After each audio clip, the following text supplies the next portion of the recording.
Deputy CM Pawan Kalyan కు బెదిరింపు call ను ట్రేస్ చేశారు పోలీసులు. ఆగంతకుని అదుపులోకి తీసుకున్నారు ఏపీ పోలీసులు. నెల్లూరుకు చెందిన మల్లికార్జునరావుగా గుర్తించారు. ఆగంతకుడి సెల్ ఫోన్ ను ట్రాక్ చేశారు పోలీసులు. 2 రోజుల క్రితం నెల్లూరు నుంచి తిరువూరు వచ్చినట్టుగా గుర్తించారు. ఇవాళ మల్లికార్జునరావును కోర్టులో ప్రవేశపెట్టే అవకాశం కనిపిస్తున్నాయి. ఏపీ డిప్యూటీ సీఎం జనసేన అధినేత పవన్ కళ్యాణ్ చంపేస్తామంటూ బెదిరింపు కాల్స్ వచ్చాయి. పవన్ చంపేస్తామంటూ ఆయన పేషికి బెదిరింపు కాల్స్ వచ్చిన నేపథ్యంలో గుర్తు తెలియని వ్యక్తి నుంచి బెదిరింపు ఫోన్ కాల్స్, అభ్యంతరకర భాషతో మెసేజ్ వచ్చాయంటూ అధికారులు గుర్తించారు. బెదిరింపు కాల్స్, మెసేజ్ల విషయాన్ని అధికారులు పవన్ కళ్యాణ్ పోలీసుల దృష్టికి తీసుకెళ్లారు. పవన్ పేషికి బెదిరింపు కాల్స్ రావడంపై హోంశాఖ మంత్రి వంగలపూడి అనిత డీజీపీ ద్వారక తిరుమలరావుతో మాట్లాడారు. ఈ చర్యలకు పాల్పడ్డ వారిని పట్టుకొని కఠిన చర్యలు తీసుకోవాలని ఆదేశించారు. పవన్ కళ్యాణ్ పేషికి 2 సార్లు బెదిరింపు కాల్స్ వచ్చాయంటూ డీజీపీ హోంమంత్రికి తెలిపారు. డిప్యూటీ సీఎం బెదిరింపు ఫోన్ కాల్స్పై హోంమంత్రి అనిత ఆరా తీశారు. ఫోన్ కాల్స్, మెసేజ్ల వివరాలను అడిగి తెలుసుకున్నారు. నిందితులను అరెస్ట్ చేయాలంటూ ఆదేశాలు జారీ చేసిన నేపథ్యంలో హోంమంత్రి ఆదేశాలతో బెదిరింపు కాల్స్ ఎక్కడి నుంచి వచ్చాయనే దానిపై సైబర్ క్రైమ్ పోలీసులు రంగంలోకి దిగారు. ఇటీవల రేషన్ మాఫియాపై ఉక్కుపాదం మోపుతామంటూ పవన్ కళ్యాణ్ కాకినాడ పోర్టులో హెచ్చరించిన సంగతి తెలిసిందే. అక్రమ రవాణాను అడ్డుకున్నారు. ఓ షిప్ని కూడా సీజ్ చేశారు. దీంతో పవన్ కళ్యాణ్కు ముప్పు పొంచి ఉందంటూ వార్తలు వస్తున్న నేపథ్యంలో తాజాగా పవన్ కళ్యాణ్ చంపేస్తామంటూ ఓ వ్యక్తి బెదిరింపు కాల్ చేశాడు. ఫోన్స్ కాల్స్ ఆధారంగా ట్రేస్ చేసిన పోలీసులు అతను మల్లికార్జునరావుగా గుర్తించారు. మీరు స్క్రీన్పై చూస్తున్న వ్యక్తే మల్లికార్జునరావు. ఆగంతకుడి సెల్ ఫోన్ను ట్రాక్ చేశారు పోలీసులు. నెల్లూరు చెందిన మల్లికార్జునరావుగా గుర్తించారు. అతను 2 రోజుల క్రితమే నెల్లూరు నుంచి తిరువూరు వచ్చినట్టుగా పోలీసులు చెప్తున్నారు. ఇవాళ మల్లికార్జునరావును బహుశా కోర్టులో ప్రవేశపెట్టే అవకాశం కనిపిస్తుంది.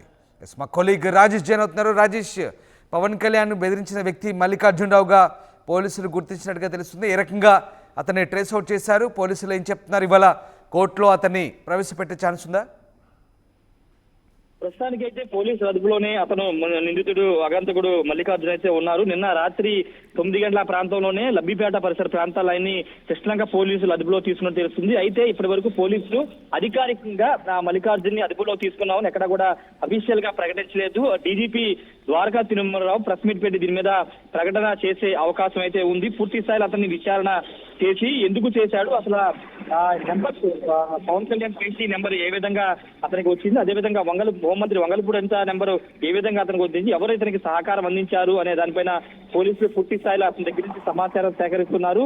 అతనికి అంటే జనరల్ గా చాలా కాన్ఫిడెన్షియల్ గా ఉంటాయి మంత్రులు నెంబర్స్ కానీ, లేకపోతే ఆ పేషీ నెంబర్స్ చాలా కాన్ఫిడెన్షియల్ గా ఉంటాయి. కానీ అలాంటి కాన్ఫిడెన్షియల్ ఉన్నటువంటి నెంబర్స్ కూడా ఇతను పట్టుకుని వాళ్ళకి బెదిరించి ఏకంగా పవన్ కళ్యాణ్ ముఖ్య డిప్యూటీ సీఎం చంపేస్తారంటూ బెదిరించడం, అసభ్యకరమైన మెసేజ్లు పెట్టడం అనేది తీవ్ర అభ్యంతరకరంగా మారిన నేపథ్యంలో ఆ నెంబర్ ఎలా వచ్చింది, ఎవరైనా ఇతనికి సహకరించారనే కోణంలో ఆల్రెడీ అతన్ని పూర్తి స్థాయిలో విచారించినటువంటి పరిస్థితి. అతను కొంత సైకలాజికల్ గా కొంత ఇబ్బంది పడుతున్నాడనేది మనకంతున్న సమాచారం. భార్య కూడా ఈ మధ్య అతన్ని వదిలేసి వెళ్ళిపోయినట్టు తెలుస్తుంది.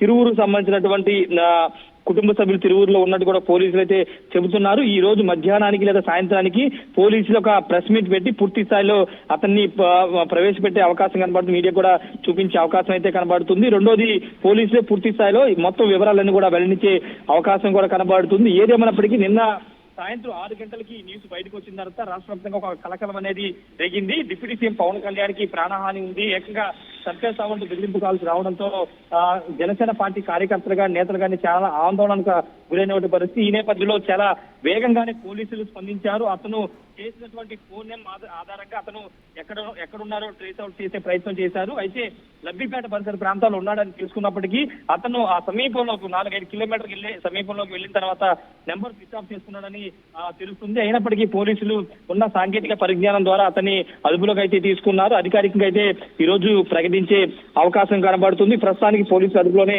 మల్లికార్జున్ సంబంధించినటువంటి బ్యాక్గ్రౌండ్ మొత్తం పోలీసులు ఆల్రెడీ బయటకు తీశారు. అతని తిరువూరు సంబంధించిన కుటుంబ సభ్యులు కానీ అతను ఏం చేసేవాడు, ఎక్కడ ఉండేవాడు, ఎక్కడ చదువుకున్నాడు, ఈ మొత్తం బ్యాక్గ్రౌండ్ వెలికి తీస్తున్నారు.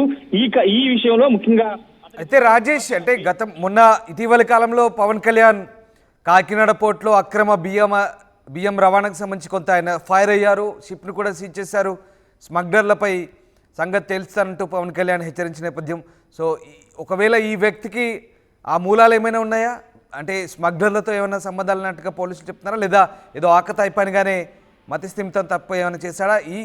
ఏ కోణంలో పోలీసులు దర్యాప్తు చేస్తున్నారు? అంటే ఇక్కడ కీలకమైన అంశం ఏంటంటే నిజంగా అంటే మొన్న పవన్ కళ్యాణ్ షిప్ అక్కడ కాకినాడ పోర్ట్ ఏరియాకి వెళ్ళి మొత్తం పరిశీలించిన తర్వాత మాఫియా కొంత దృష్టి పెట్టిందనే ఒక వార్తలు అయితే వస్తున్నాయి. పవన్ కళ్యాణ్ కొంత థ్రెట్ ఉండే అవకాశం ఉందని తెలుసు. ఎందుకంటే ఏకంగా షిప్ ని కొన్ని దాదాపు 45,000 కోట్ల సరుకు దాంట్లో ఉంది కాబట్టి అలాంటి షిప్ ని తీసేయమని పవన్ కళ్యాణ్ ఆదేశించిన తర్వాత కొంత మాఫియా కన్ను పవన్ కళ్యాణ్ మీద అయితే పడింది. ఇప్పటి వరకు ఎవరు కూడా మాఫియాని టచ్ చేయలేదు. కానీ పవన్ కళ్యాణ్ వెళ్ళి టచ్ చేయడంతో పాటు అక్కడ ఆ షిప్ ని కూడా తీసేయమని చెప్పిన నేపథ్యంలో కొంత థ్రెట్ అనేది ఉంది. అయితే అంతటి పెద్ద మాఫియా కేవలం ఇలాంటి ఒక సాధారణమైన వ్యక్తి ద్వారా ఫోన్ కాల్ చేసి బెదిరింపులు చేస్తుందనే కోణంలో కూడా పోలీసులు విచారణ చేస్తారు. ఎందుకంటే ఇతను వెనుక నిజంగా అలాంటి మాఫియా కానీ లేకపోతే ఎవరైనా నిజంగా థ్రెట్ కు పాల్పడే వ్యక్తులు ఉన్నారా, ఇతని ద్వారా చేయించారనే కోణంలో ఆల్రెడీ పోలీసులు విచారణ అయితే చేస్తున్నారు. అతను ఏం సమాధానం చెప్పాడు, తన వెనక వేరే వాళ్ళు ఉన్నారు, వేరే వాళ్ళు చెప్తే నేను తాను ఫోన్ చేశానని చెప్తున్నాడనే దానిపైన పోలీసులు ఇంకా అధికారికంగా చెప్పలేదు. రెండోది అతను ఒకవేళ ఆకతాయి అనుకుంటే కనుక ఆకతాయికి నెంబర్ ఎలా వస్తుంది అంటే పవన్ కళ్యాణ్ పేషీకి సంబంధించినటువంటి నెంబరు దాదాపు అంటే మీడియా వాళ్ళ దగ్గర కానీ లేకపోతే గవర్నమెంట్ అఫీషియల్స్ దగ్గర కూడా చాలా తక్కువ మంది ఉంటుంది. కానీ ఆల్రెడీ హైలీ కాన్ఫిడెన్షియల్ సంబంధించినటువంటి ఆ పేషీకి సంబంధించిన ఫోన్ నెంబర్ ఎలా వచ్చింది, రెండోది హోంమంత్రి నెంబరు ఆ పర్సనల్ నెంబరు ఏ విధంగా అతనికి వచ్చిందనే కోణంలో కూడా పోలీసులు చాలా లోతుగా దర్యాప్తు చేస్తారు. ఎందుకంటే ఒక ఆగంతుకుడికో లేకపోతే ఒక ఆకతాయికో ఇలాంటి నెంబర్లు అనేవి దొరకడం అసాధ్యం. ఎవరైనా సహకారం ఉంటేనే అలాంటి నెంబర్లు దొరుకుతాయి. కాబట్టి ఆ కోణంలో పోలీసులు విచారణ అయితే చేస్తూ ఉన్నారు. ఈ లింక్ అనేది ఇంటర్ లూప్ అనేది ఎక్కడ వరకు ఉంది, కేవలం ఇతని మధ్య ఉందా లేకపోతే ఈ లూప్ అనేది ఇంకా లోతుగా ఉందనే దానిపైన పోలీసులు విచారణ చేసి ఇతని వెనక ఎవరున్నారో వాళ్ళని కూడా పూర్తి స్థాయిలో అదుపులో తీసుకునే అవకాశం కూడా కనబడుతుంది. ఏదేమన్నప్పటికీ ప్రస్తుతం అయితే మల్లికార్జున్ పోలీసుల అదుపులో ఉన్నాడు. పూర్తి స్థాయిలో సాయంత్రానికి పోలీసులు పూర్తి వివరాలు వెల్లడించే అవకాశం ఉంది.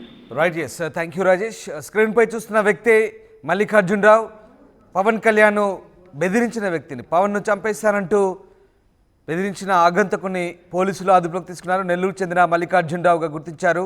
సెల్ ఫోన్ను ట్రాక్ చేశారు పోలీసులు. కృష్ణలంకలోని లబ్బిపేట దగ్గర ఉన్నట్టుగా గుర్తించారు. 2 రోజుల క్రితం నెల్లూరు నుంచి తిరువురు వచ్చినట్టుగా తెలుస్తోంది. ఇవాళ మల్లికార్జున్ రావును కోర్టులో ప్రవేశపెట్టే ఛాన్స్ కూడా కనిపిస్తుంది. పోలీసులు దీనికి సంబంధించి మీడియా సమావేశాన్ని కూడా ఏర్పాటు చేసే అవకాశం ఉంది. ఇప్పటికే పవన్ కళ్యాణ్కు ముప్పై పొంచి ఉందని నిఘా వర్గాల హెచ్చరిక నేపథ్యంలో తాజాగా పవన్ కళ్యాణ్కు బెదిరింపులు చోటు చేసుకున్నాయి. స్మగ్లర్ల అక్రమ రవాణాను ఆట కట్టిస్తానంటూ పవన్ కళ్యాణ్ హెచ్చరించడము, అంతేకాదు కొన్ని అంశాల పరంగా పవన్ కళ్యాణ్కు బెదిరింపులు కూడా ఉన్న నేపథ్యంలో తాజాగా పోలీసులు దృష్టి సారించారు. ముఖ్యంగా హోంశాఖ రంగంలోకి దిగింది. హోంమంత్రి అనిత ఆదేశంతో డీజీపీ